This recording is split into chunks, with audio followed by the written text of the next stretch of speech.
नमस्कार विद्यार्थी मित्रांनो, स्वागत आहे आपल्या यूट्यूब चॅनलवर ज्याचं नाव आहे BMS मराठी। तर आजच्या व्हिडिओमध्ये आपण ॲनाटॉमीच्या पेपर 1 चे IMP बघणार आहोत। तर काही जणांनी विद्यार्थ्यांनी मला असा कमेंटमध्ये प्रश्न टाकला होता की विचारलं होतं सर आम्हाला ॲनाटॉमीचे IMP क्वेश्चन द्या।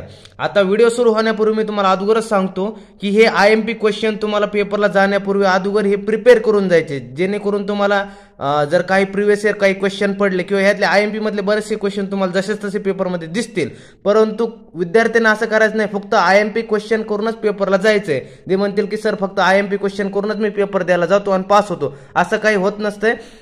ज्या विद्यार्थ्यांनी फक्त IMP क्वेश्चन करून जायचं नाहीये, सुरुवातीलाच व्हिडिओच्या सांगतो की हे क्वेश्चन फक्त IMP एक तुमच्या प्रिपरेशनला एक आयडिया मिळावं की क्वेश्चन कशा प्रकारे येतात आणि कोणते क्वेश्चन जास्त इम्पॉर्टंट आहे, त्याला आपण पेपरच्या अगोदर जास्त फोकस करू शकतो किंवा त्यांची जास्त रिव्हिजन करू शकतो, जेणेकरून जे पेपर काही क्वेश्चन ह्याच्यातील पेपरमध्ये दिसतील तर ते आपण छानपैकी ते लिहून छान मार्क मिळवू शकतो। तर चला व्हिडिओला सुरुवात करूया।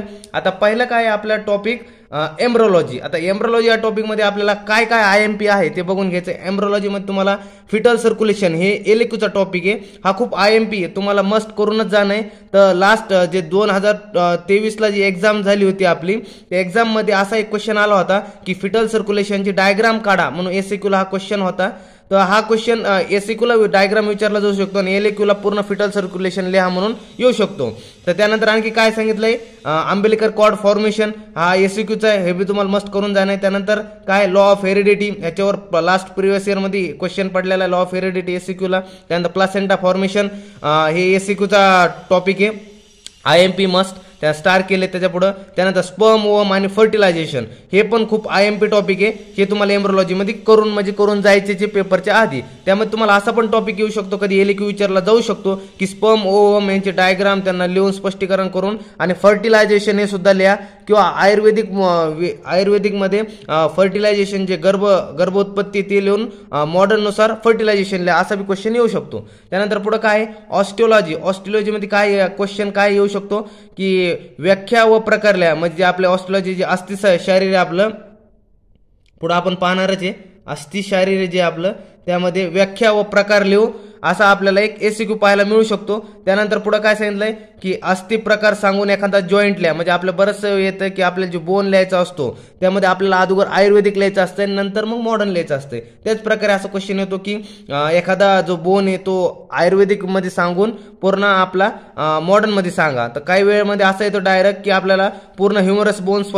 डिटेल मध्ये लिहा म्हणून येतं, त्यामध्ये आपल्याला ह्युमरस जो ब्रेन प्रगंड असते ते जे आपल्याला आहे ते अगोदर आयुर्वेदिक मध्ये लिहावं लागतं आणि नंतर मॉडर्न मध्ये लिहावं लागतं। त्यानंतर कोणकोणते बोन जे IMP बोन आहेत जे आपल्याला मस्ट करूनच जायचे आहेत पेपरच्या अगोदर, जे आपल्याला ते आलेच पाहिजे, कोणकोणते क्लॅविकल, त्यानंतर स्कॅपुला, त्यानंतर ह्युमेरस, त्यानंतर हिप बोन, त्यानंतर फिमर, त्यानंतर ॲटलस ॲक्सिस, त्यानंतर स्टर्नम, रेडियस, अल्ना आणि टिबिया। त्यानंतर आता बघू एक बघूया ह्यामध्ये आपल्याला काय काय। आता क्लेविकल हा बोन आपल्याला 2023 च्या पेपरच्या एक्झाम मध्ये LAQ ला विचारला गेला होता, सोपा प्रकारे हा बोन आला होता, खूप सोपा बोन आहे, हे आपल्याला करून जायचा पेपरच्या अगोदर। आणि जर याच्यामध्ये SAQ जर पडला क्लेविकलवर तर क्लेविकल मध्ये SAQ काय पडू शकतो की पिक्युलॅरिटीज म्हणून त्याचा आपल्याला SAQ पडू शकतो, आणि हा बराच वेळेस SAQ विचारला गेलेला आहे आपल्याला। त्यानंतर काय विचारलंय ह्युमेरस खूप IMP बोन आहे। ह्युमेरस आपल्याला लास्ट इयरला LAQ ला विचारला होता, 2024 ला एक्झाम जी झाली होती त्यामध्ये ह्युमेरस LAQ ला विचारला होता। त्यामध्ये जर SAQ जर आला आपल्याला तर काय करून SAQ आपण विचारले गेलं ते बघूया। लास्ट प्रिव्हियस एक्झाम मध्ये आपल्याला लोअर एंड ह्याचा खूप लोअर एंडवर ह्युमेरसच्या खूप मोठे SAQ आलेले आहेत। त्यानंतर अप्पर एंड सुद्धा SAQ ला विचारला गेलेला आहे। त्यानंतर काय स्कॅपुला बी खूप IMP LAQ ला विचारला जाऊ शकतो। त्यानंतर अल्ना पण विचारला जाऊ शकतो, अल्नावर आपल्याला लोअर एंड, अल्नाचा जो लोअर एंड आहे त्यावर SAQ बराच वेळेस आपल्या प्रिव्हियस इयर एक्झाम मध्ये विचारला गेलेला आहे। त्यानंतर फिमर, आता फिमर कसा आहे, हा खूप IMP बोन आहे, ह्या वर्षी जास्त शक्यता राहील की फिमर येण्याची जास्त चान्सेस आहे, कारण की आपल्या लास्ट इयर मध्ये ह्युमेरस विचारला होता आणि त्याच्या आदल्या एक्झाम मध्ये, त्याच्या आधीच्या एक्झाम मध्ये क्लेविकल विचारला होता। आणि ही जी आपली जी मार्च मध्ये एक्झाम असेल त्यामध्ये फिमर येण्याचे खूप चान्सेस आहे, खूप IMP बोन असेल हा फिमर। जर फिमर आला तर LAQ ला येऊ शकतो, आणि जर आला तर कशा प्रकारे येईल की अस्थि प्रकार सांगून फिमर बोन लिहा असा पण आपल्याला क्वेश्चन पाहायला मिळू शकतो आपल्या पेपरमध्ये आला तर. त्यानंतर पटेला हा एसीक्यूचा टॉपिक आहे. खूप आयएमपी पेपरच्या अगोदर पण आपल्या प्रिव्हियस इयरमध्ये आपल्याला पाहायला मिळालं की पटेला बऱ्याच वेळेस क्वेश्चन विचारला गेला पटेलावरती. त्यानंतर व्हर्टिबल कॉलममध्ये आपल्याला जर पाहायला गेलं तर ॲटलास आणि ॲक्सिसवर हे खूप आयएमपी 2 बोन आहेत. ते ॲटलास आणि ॲक्सिसवर आपल्याला एसीक्यू पाहायला मिळू शकतो एसीक्यू साठी. त्यानंतर स्टर्नम लास्ट इयरच्या म्हणजे लास्ट जे एक्झाम झाली होती आपल्या ह्याच्या आधीच्या तेव्हा स्टर्नमवर एलक्यू आपल्याला पाहायला मिळाला होता. स्टर्नम खूप आयएमपी बोन आहे. त्यानंतर हिप बोन खूप मोठा बोन आहे पण आपल्याला एलक्यूला पाहायला मिळू शकतो, सांगता येत नाही कारण की पेपर पॅटर्ननुसार दरवर्षी काहीतरी चेंज होतो. दरवर्षी एक एलक्यू आणि 2 एसक्यू ऑड पडतात आपल्या पेपरमध्ये कारण की पेपर म्हणजे सारखा निघू नये त्यामुळे एक एलक्यू आणि 2 एसक्यू आपले हमखास 2 ऑड क्वेश्चन असतं आपल्या पेपरमध्ये. त्यानंतर काय सांगितलं पुढं की रेडियस अल्ना आणि टिबिया हे 3 बोन तुम्हाला मस्ट करून जायचे. काही जण म्हणते रेडियस अल्ना टिबिया सर आम्ही करणार नाही, पेपरच्या आधी सोडून देतो, काही येत नाही. पण रेडियस अल्ना आणि टिबिया तुम्हाला एसक्यूला तर सुद्धा विचारला जाऊ शकतो. आणि लक बाय चान्स जर तुमचं काही पेपरमध्ये जर वरचे बोन नाही आले आणि रेडियस अल्ना किंवा टिबिया बोन जर आला एलक्यूला तर तुमचे हातातले मार्क गेले नाही पाहिजे. जे तुम्हाला अगोदर सोपे बोन आहेत सोप्या पद्धतीने होऊन जातील आणि हे बोन मस्ट टू नो तुम्हाला करूनच जायचे आहे. त्यानंतर ऑसिफिकेशन आपली जे लास्ट 23ची जे 24ची एक्झाम झाली होती त्यामध्ये ऑसिफिकेशन म्हणून आपल्याला एक एसक्यू विचारला गेला होता. हे खूप आयएमपी ऑसिफिकेशन पुन्हा क्वेश्चन येऊ शकतो, रिपीट होऊ शकतो. तर ऑसिफिकेशन करून जायचंय तुम्हाला, काय आहे त्याचे डेफिनेशन काय आहे आणि बोनच्या 4-2 बोनचे ऑसिफिकेशन तुम्हाला आलेच पाहिजे. आणि आपल्याला ऑसिफिकेशन एमसीक्यूला सुद्धा विचारलं जातं की क्लॅविकलचं ऑसिफिकेशन काय, ह्युमेरसचं काय. आपल्या एमसीक्यू हमखास एक तरी जो एमसीक्यू असतो तो ऑसिफिकेशनवर आपल्या पाहायला मिळतो आपल्या पेपरमध्ये. त्यानंतर पुढे काय सांगतात संधी किंवा ऑर्थोलॉजी यामध्ये आपल्याला काय आयएमपी आपल्याला पाहायला मिळू शकतं. लास्ट इयरच्या एक्झाममध्ये जे आपली 2023ची बॅच होती म्हणजे 2023चा जे क्वेश्चन पेपर झाला त्यामध्ये अष्टविध संधी आचार्य सुश्रुतनुसार लिहा असा एक क्वेश्चन आला होता एसक्यूला. आपल्याला ह्या वर्षी सुद्धा पडू शकतो हा एसक्यूला क्वेश्चन.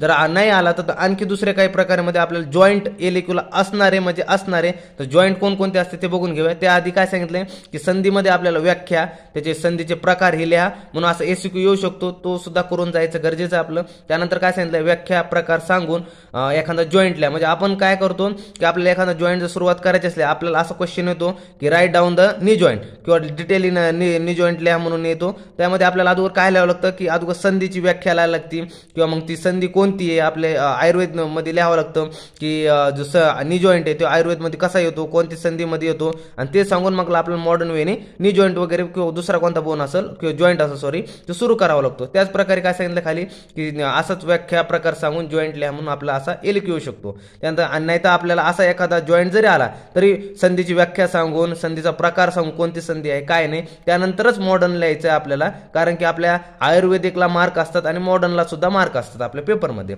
त्यानंतर कोणकोणते जॉईंट आपले मस्त आयएमपी आपल्या करून जायचे त्यामध्ये shoulder joint, elbow joint, heap joint, नी जॉईंट, अँकल जॉईंट आणि रिस्ट जॉईंट. त्यानंतर आता काही जण म्हणते सर आम्ही फक्त एवढे जॉईंट करून जायचे का, हे फक्त आयएमपी जॉईंट आहे, तुम्हाला पेपरच्या अगोदर हे करून जायचे आहेत फक्त. म्हणजे तुम्हाला पेपरमध्ये तुम्हाला ह्याचा छान अभ्यास करून जायचा आहे. बाकीचे जॉईंट सुद्धा करायचे आहेत, असं नाही म्हणलो की मी पेपरमध्ये फक्त एवढेच जॉईंट आयएमपी करून जायचे असं नाहीये. बाकीचे सुद्धा जॉईंट करून जायचे. फक्त एक आयएमपी जॉईंट आहे की लास्ट प्रिव्हियस जे आपले एक्झाम झाले त्यामध्ये खूप वेळा हे विचारले गेलेले आहेत आणि खूप महत्त्वाचे हे जॉईंट आहेत. हे जॉईंटमध्ये तुम्हाला पुन्हा रिपीट होऊ शकतात आणि हे जर जॉईंट तुमचा लक चान्स असेल, जर लक चांगला असेल तर तो हे जॉईंट पुन्हा रिपीट होऊ शकतात.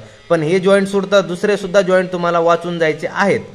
त्यानंतर पुढे काय सांगितलंय आता एसक्यूला काही टॉपिक येऊ शकते त्या जॉईंट मधले. त्यामध्ये कोणकोणते हिप जॉईंटचा मुवमेंट ऑफ हिप जॉईंट हा एसक्यूला बराच वेळेस मागच्या एक्झाम मध्ये विचारला गेलेला आहे आणि नी जॉईंटचे लिगामेंट एसक्यूला टॉपिक विचारले गेलेले आहेत. त्यानंतर काय सांगितलं पुढे आता बघूया नर्वस सिस्टीम. आता नर्वस सिस्टीम मध्ये काय काय आयएमपी ते आपल्याला बघून घ्यायचं अगोदर. त्यानं काय सांगितलं सेरेब्रम हा एसक्यूचा टॉपिक आहे. सेरेब्रम खूप आयएमपी आहे, आपल्या प्रिव्हियस इयरच्या एक्झाम मध्ये बऱ्याच वेळेस विचारला गेलेला आहे. ड्युरा मॅटर हा पण खूप आयएमपी एसक्यू बऱ्याच वेळेस विचारलाय. कॉर्पस कॅल्युसमला व्ही आयएमपी करून ठेवा कारण की हा एसक्यूला खूप वेळेस हा क्वेश्चन पडलेला आहे. कॉर्पस कॅल्युसम हा एसक्यूला. त्यानंतर पुढे काय सांगितलंय ब्रेन स्ट्रीम मध्ये काय म्हणलंय की मेडुला ऑब्लिंगेटा हा आयएमपी एलक्यूला खूप वेळेस टॉपिक पडलेला आहे. त्यानंतर सेरेबिलम हा 2023ची जी युनिव्हर्सिटी एक्झाम झाली होती त्यामध्ये सेरेबिलम एलिक्युलर टॉपिक पडला होता आणि खूप IMP हा सेरेबिलम आहे. त्यानंतर सेरेबिलमचे फंक्शन म्हणून आपल्याला असा एसिक्युलर क्वेश्चन येऊ शकतो. त्यानंतर काय सांगितलं 8th आणि 10th क्रॅनियल नर्व म्हणून लिहा म्हणून असं सुद्धा एसिक्युलर आपला क्वेश्चन येऊ शकतो. त्यानंतर पुढे काय सांगितलं स्पायनल कॉर्ड हा IMP आपल्याला एलिक्यू पडू शकतो आपल्या युनिव्हर्सिटी एक्झाममध्ये स्पायनल कॉर्ड लिहा म्हणून.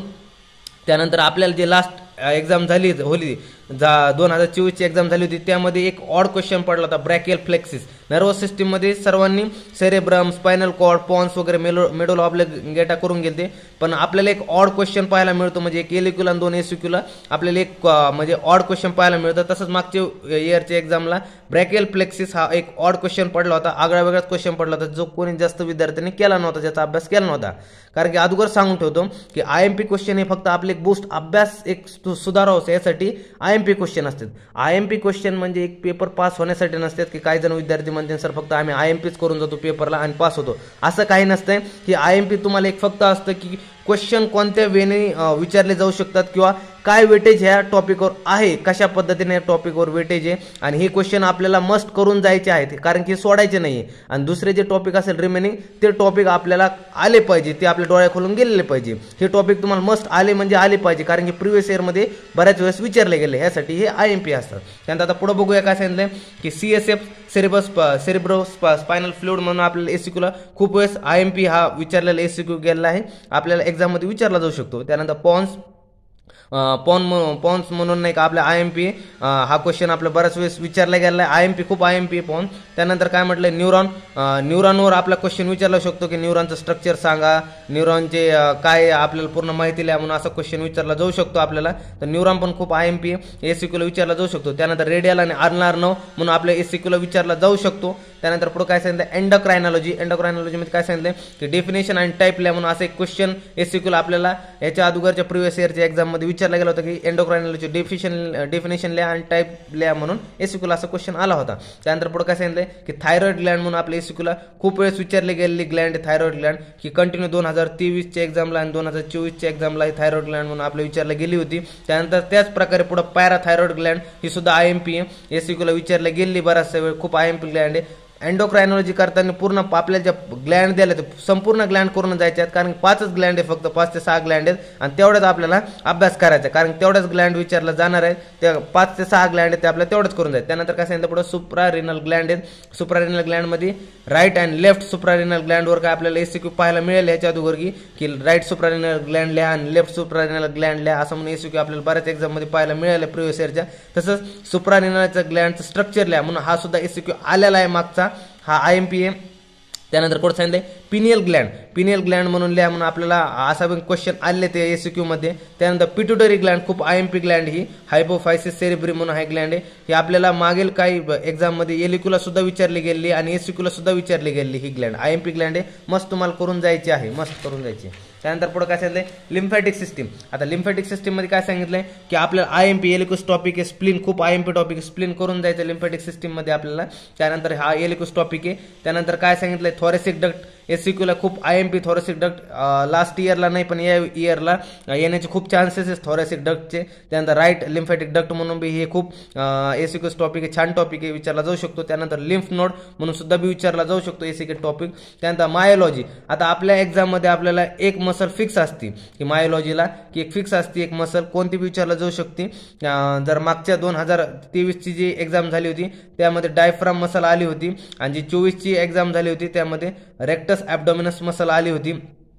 आणि आपल्याला हे मी जे मसल दिल्यात हे लास्ट प्रिव्हियस इयरच्या एक्झाम मध्ये विचारले गेलेले मसल हे दिलेले आहेत. पण काही विद्यार्थी म्हणते सर एवढेच आम्हाला मसल करून जावं का तर नाही तुम्हाला बरेचसे मसल आणखी सुद्धा करून जायचे. हे फक्त जे लास्ट प्रिव्हियस इयर मध्ये पडलेले आहेत यांचे चान्सेस असू शकतात की येऊ शकतात पेपरला म्हणून एवढेच मसलचे नाव दिले. आणखी सुद्धा तुम्हाला जास्त मसल्स करायचे आहेत हे फक्त IMP आहेत की यांचे चान्सेस आहेत ही पुन्हा रिपीट होण्याचे. आता चला बघूया कोणकोणत्या मसल आहेत.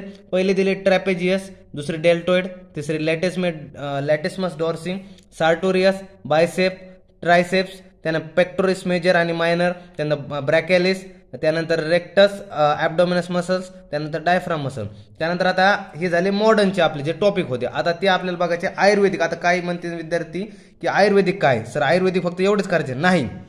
आयुर्वेदिक आपल्याला जवळपास 60% वेटेज आयुर्वेदिक टॉपिकचं असतं आणि 40% वेटेज हे आपल्या मॉडर्न टॉपिकचं असतं. तर आयुर्वेदिक आपल्याला पूर्ण करून जायचं, एक ना एक टॉपिक कोणताच टॉपिक सोडायचं नाही. कारण की लास्ट इयरला आमच्या बॅचच्या विद्यार्थ्यांनी काय केलं की जे काही असे टॉपिक होते आयुर्वेदिकचे सोडून गेलते आणि तेच टॉपिक आपल्याला एससीक्यूला पाहायला होते. कारण की मी तुम्हाला म्हटलं की एक एलएक्यू आणि 2 एसएक्यू जे आपल्याला हमखास दरवर्षी की ऑड पाहायला मिळतात. एक एलएक्यू आणि 2 एसक्यू हमखास आपल्याला ऑड पाहायला मिळतात.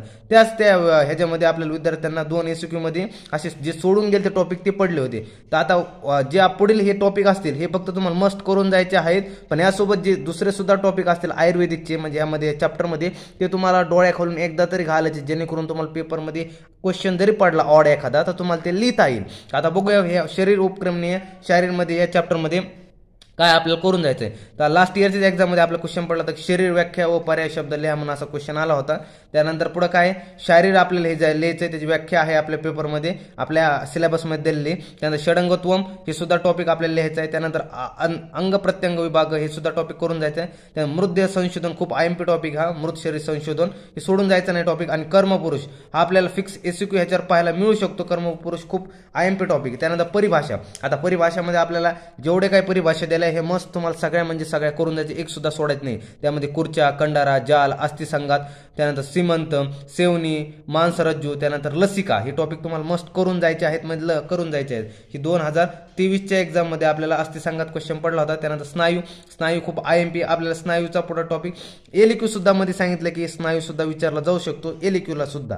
त्यानंतर काय सांगितलंय गर्भशरीर. आता गर्भशरीरमध्ये आपल्याला काय मस्त टॉपिक खूप आयएमपी टॉपिक हा गर्भशरीर आपल्याला एलक्यू फर्स्ट जो एलक्यू असणार आहे तो गर्भशरीर किंवा एम्ब्रोलॉजीमध्ये पाहायला मिळणार. त्यामध्ये गर्भशरीर जर पडला तर म्हणजे आयुर्वेदिकवर पडला तर काय असू शकतं त्याचे एक आपण चान्सेस प्री चान्सेस लावू शकतो. तर ते बघूया काय ह्याच्यात प्रिव्हियस इयरमध्ये काय क्वेश्चन आलेत किंवा आयएमपी आहेत ह्याचे. तर गर्भाची व्याख्या सांगून शुक्र व अर्थ स्पष्ट करा असं सुद्धा आपल्या एलक्यू पाहायला मिळू शकतो. त्यानंतर गर्भ व्याख्या शुक्र व अर्थ लिहा म्हणून त्यामध्ये गर्भ व्याख्या हे आयएमपी करून जायचं. आपल्या शुक्र आर्थो हे आपल्या एसक्यूला विचारलं जाऊ शकतो. शुक्र लिहा, आर्थो आपल्याला लिहा, यांच्या डेफिनेशन लिहा. गर्भदान म्हणजे गर्भ उत्पत्ती, फर्टिलायझेशन आपल्याला हा एलक्यू पाहायला मिळू शकतो किंवा एसक्यू सुद्धा पाहायला मिळू शकतो की गर्भदान लिहा फक्त आयुर्वेदिक, किंवा आपल्याला एलक्यू मिळू शकतो प्लस मध्ये की गर्भ उत्पत्ती प्लस फर्टिलायझेशन मॉडर्न वे नुसार दोन्ही लिहून एलक्यू येऊ शकतो. त्यानंतर काय सांगितलंय गर्भविकासात त्रिदोष आणि पंचमहाभूताची भूमिका लिहा हे आपल्याला एसक्यू पाहायला मिळू शकतो. त्यानंतर बीज भाग व बीज भाग अवयव हे आपल्याला एसक्यू लास्ट इयरला पाहायला मिळाला होता. हा ऑड आलता, बऱ्याच विद्यार्थ्यांनी हा क्वेश्चन करून गेले नव्हते पण जे विद्यार्थी करून गेले ते प्लस मध्ये राहिले. आणि हा खूप असे क्वेश्चन असतात की जे विद्यार्थी करून जात नाही त्या टॉपिकवरच सहजासहजी जे एक्झामिनर त्यावर क्वेश्चन विचारतात. त्यामुळे आयुर्वेदिक आपल्याला काहीच सोडायचं नाहीये. मॉडर्न एक वेळेस राहिलं तरी चालेल, काही एखाद वेळेस ते चान्सेस कमी राहतात येण्याचे, पण आयुर्वेदिक आपण तो टॉपिक सोडला म्हणजे तो टॉपिक येण्याचे चान्सेस जास्त राहतात. त्यामुळे आयुर्वेदिक तुम्हाला पूर्णपणे छान अभ्यास करून जायचं आहे. त्यानंतर काय आपण लिंग विनिश्चय म्हणजे आपलं सेक्स डिटर्मिनेशन ह्यावर टॉपिक आपल्याला एसक्यू पाहायला मिळू शकतो. त्यानंतर मासिक गर्भवृद्धी कम हे आपल्याला म्हणजे जे 9 मास आहेत त्यामध्ये गर्भाची वृद्धी कशी होती म्हणजे गर्भ कशा प्रकारे वाढतो आपल्याला हा एलक्यू बराच वेळ खूप विचारला गेला. खूप VVIMP हा टॉपिक आहे, हा तुम्हाला मस्ट करून जायचा आहे. त्यानंतर काय गर्भ उत्पादक भाव एलक्यूचा टॉपिक आहे, तुम्हाला सोडून जायचा नाही, IMP टॉपिक आहे. त्यानंतर गर्भकर भाव एसक्यूचा टॉपिक आहे, यामध्ये तुम्हाला एमसीक्यू सुद्धा विचारले जाऊ शकतात. त्यानंतर गर्भवर्धिकर भाव त्यामध्ये तुम्हाला एसक्यू टॉपिक आहे, मस्त करून जायचं. त्यानंतर गर्भपोषण यावर तुम्हाला एसक्यू पाहायला मिळू शकतो ह्या वर्षीच्या एक्झाम मध्ये. छान आहे गर्भपोषण मध्ये टॉपिक. पहिल्या 3 महिन्यामध्ये की गर्भाची कशी वृद्धी होते आणि पुढच्या 3 महिन्यानंतर गर्भाची वृद्धी कशी होते. पहिल्या 3 महिन्यामध्ये उपस्नेहन न्यायाने होती, त्यानंतर पुढच्या 3 महिन्यामध्ये 3 महिन्यापासून पुढे जे होतं अपरा किंवा नाभी नाडीद्वारे केदारकुल्या न्यायाने गर्भाची पोषण होतं असे त्यांनी सांगितले. त्यानंतर काय सांगितलं पुढे नाभी नाडी निर्माण हे तुम्हाला अम्बिलिकल कॉर्ड फॉर्मेशन हे तुम्हाला येऊ शकतं ॲज कम्पेअर टू मॉडर्न लिहा आणि आयुर्वेदिक लिहा. जर नाभी नाडी निर्माण म्हणून जरी आला तुम्ही मॉडर्न सुद्धा यामध्ये लिहू शकतात, कारण की आपल्याला एम्ब्रोलॉजीमध्ये अम्बिलिकल कॉर्ड फॉर्मेशन म्हणून दिलेलं आहे. त्यात अवयव उत्पत्ती आपल्या एसक्यू खूप छान टॉपिक आहे. प्रिव्हियस इयरच्या एक्झाममध्ये बऱ्याच वेळेस विचारलं गेलं की अवयव उत्पत्ती लिहा म्हणून. त्यानंतर प्रमाण, आता प्रमाण हे आपल्याला याचं वेटेज फक्त 2 मार्क्सचं दिलंय, पण काय सांगावं की पेपरमध्ये बऱ्याच वेळेस ब्ल्यू प्रिंट जर नाही फॉलो जर झाली यावर्षी तर तुम्हाला ह्यावर एसक्यू सुद्धा पाहायला मिळू शकतो. तर याचे 2 मार्क्स मार्कचं वेटेज द्यायला पण यामध्ये एसीक्यू जर पडला तर कशा प्रकारे पडू हे शकतो बघू शकतो आपण की अंगुली अंजली यावर सुद्धा आपल्याला लिहू शकतो किंवा व्याख्या प्रयोजन महत्व लिहून अंगुली व अंजली काय आहे हे लिहा म्हणून सुद्धा आपल्याला एसीक्यू पाहायला मिळू शकतो. त्यानंतर पुढे जर अस्थि शारीर जर आला आपल्याला म्हणजे आपले बोन जे पाहिले होते त्यामध्ये एसीक्यू कशा प्रकारे आपल्याला पाहायला मिळू शकतो की व्याख्या प्रकार संख्या सांगा लिहा असा आपल्याला एसीक्यू पाहायला मिळू शकतो. त्यानंतर मेद व मज्जा वसा हे आपल्याला टॉपिक द्यायला आहे ते अस्थिशारीमध्ये यावर सुद्धा आपल्याला एसीक्यू पाहायला मिळू शकतो. पण दुसरं सांगायचं गेलं तर अस्थिशारी जेव्हा आपल्याला एक बोन येतो पेपरमध्ये त्यामध्ये आपल्याला आयुर्वेद प्लस मॉडर्न हे दोन्ही टॉपिक करून आपल्याला ते बोन लिहावं लागतो तेव्हा त्या एलिक्यूला छान मार्क मिळतात. जर नुसतं मॉडर्न लिहितात तर आयुर्वेदिक नाही लिहितात तर आपले जे आयुर्वेदचे मार्क आहे ते तुम्हाला मिळणार नाही. तर कोणत्याही बोनची सुरुवात करताना पूर्ण अगोदर आयुर्वेदची व्याख्या त्याचे प्रकार तो कोणत्याही मध्ये येतो असती त्यानंतर मॉडर्न सुरुवात करायची आपल्याला. तसंच त्याच प्रकारे संधीचं बी की त्याची व्याख्या प्रकार लिहून त्यानंतरच आपल्याला तो जॉईंट लिहायचा आहे त्या एलिक्यूचा. त्यानंतर पुढे काय सांगितलं शिरा धमनी व स्रोतस यामध्ये काय शिरा खूप आयएमपी टॉपिक आहे. शिरा आपल्या एसीक्यूला विचारला जाऊ शकतो. धमनीच त्या प्रकारे आयएमपी टॉपिक आहे. धमनी आपल्याला एसीक्यूला विचारला जाऊ शकतो. त्यानंतर हृदय लास्ट इयरची जी 2024ची एक्झाम झाली ती त्यामध्ये आपल्या हृदय एलिक्यूला विचारला गेला होता. त्यामध्ये हृदयचा आयुर्वेदिक प्लस आपल्याला मॉडर्न लिहा म्हणून असं आलं की आयुर्वेदिक मॉडर्न आणि डायग्राम आली होती जे मॉडर्न आणि प्लस डायग्राम आपल्याला लिहा म्हणून असा एलिक्यू पाहायला मिळत होता. खूप आयएमपी हृदय तुम्हाला करून जायचं व्ही आयएमपी आहे. त्यानंतर स्रोत शरीर खूप आयएमपी आपल्याला एक स्रोतच आपल्या पेपरमध्ये पाहायला मिळतो म्हणजे मिळतोच की स्रोतस एखादा लिहा 5 मार्कला एसीक्यूला किंवा असा आपल्याला स्रोतस खूप आयएमपी करून जायचे. तुम्हाला जे आचार्य चरक यांनी 14 स्रोतस आणि आचार्य सुश्रुत यांनी 11 स्रोतस सांगितलेले 11 स्रोतस जे संख्येने 2 असून 22 आहे असे तुम्हाला टोटल सारे स्रोतच करून जायचे आणि कोणते आचार्य चरकने सांगितलेत कोणते सुश्रुतने सांगितले ते पूर्ण तुम्हाला अभ्यास करून जायचा आहे. खूप आयएमपी असे चॅप्टर शिरा धमनी आणि स्रोतच. त्यानंतर पुढे काय सांगितलंय की पेशी शरीरवर तुम्हाला हमखास एक एसीक्यू पाहायला मिळतो एक तर मॉडर्नचा किंवा आयुर्वेदचा. म्हणजे एक तर तुम्हाला पेशी शरीर लिहा म्हणून 2024ला असं आलतं की व्याख्या स्वरूप प्रकार लिहा म्हणून असं आलता आणि त्याच 2023च्या एक्झाम मध्ये आपल्याला ती मसल्स म्हणून एक आलती की एक मसल लिहा म्हणून आलती ती हेच तुम्हाला एक आयुर्वेदिक किंवा मॉडर्न पडू शकते. तर तुम्हाला पेशी शारीर करून जायचं व्याख्या स्वरूप प्रकार उत्पत्ती संख्या यावर तुम्हाला एसीक्यू पाहायला मिळू शकतो आयुर्वेदिक वेनी. आणि जर मॉडर्न आलं तर एक मसल सांगितल्याप्रमाणे कोणती किंवा आणखी दुसऱ्या कोणती एखादी मसल पेपरमध्ये येऊ शकते. त्यानंतर आणखी फिक्स असणारे तुम्हाला क्वेश्चन की केश नख दंत शारीर हे फिक्स असणार एक क्वेश्चन की मागच्या जी 2024ची एक्झाम झाली होती त्यामध्ये असं क्वेश्चन आता केश नख दंत शारीर यांचे प्राकृत विकृत स्वरूप सांगून व्याधी लिहा. तसंच तुम्हाला यावर्षी केश किंवा नख किंवा दंत यापैकी तिन्हीपैकी कोणता एक किंवा यापैकी 2 किंवा तिन्ही पण की प्राकृत विकृत स्वरूप किंवा व्याधी लिहा म्हणून असा कोणताही काही पण क्वेश्चन येऊ शकतो. अशा प्रकारे आपण हे पूर्ण हे पेपर 1 आपलं पेपर 1 अॅनाटॉमीचं आयएमपी क्वेश्चन पाहिलेले आहेत. अशा प्रकारे आयएमपी क्वेश्चन आहे. तुम्हाला एक रिक्वेस्ट आहे की काही विद्यार्थी म्हणतील सर आयएमपी आम्ही पेपरला करून जातो फक्त आयएमपी करूनच पास होणार तर असं नाही बाळा. तुम्हाला हे आयएमपी मस्त तुमचे एक पेपरचा एक दृष्टिकोन कसा अभ्यास करावा किंवा कोणत्या टॉपिकला जास्त वेटेज आहे किंवा कोणता टॉपिक ह्या प्रिव्हियस इयरमध्ये विचारलाय म्हणून तुम्हाला आयएमपी क्वेश्चन दिलेले आहेत. तर काही असं विद्यार्थ्यांना करून जायचं नाहीये की फक्त आयएमपीच करून पेपरला जायचंय. तुम्हाला हे टॉपिक करून आणखी सुद्धा काही टॉपिक आहे आणखी जे पेपरमध्ये जे म्हणजे आपल्या सिलेबसमध्ये दिलेले ते टॉपिक तुम्हाला करून जायचे मस्त गरजेचे आहे कारण की तुम्हाला छान मार्क घेऊन या पेपरमध्ये पास व्हायचंय. फक्त अगोदरच सांगतो की हे तुम्हाला टॉपिक असणार आहेत हे आयएमपी टॉपिक तुम्हाला करणं ह्यासोबतच दुसरे जे टॉपिक आहेत जे मी ह्यामध्ये सांगितलेलं नाही ते सुद्धा तुम्हाला करून जायचंय पेपरला आणि ह्या टॉपिक छान अभ्यास करा आणि छान पेपर द्या आणि तुम्ही छान मार्काने पास हो ही ईश्वरचरणी प्रार्थना. चला भेटूया पुढच्या व्हिडिओमध्ये आणि तुम्हाला जर आणखी काही पेपरचे जर आयएमपी लागत असतील तर कॉमेंटमध्ये सांगायला विसरू नका. तोपर्यंत धन्यवाद.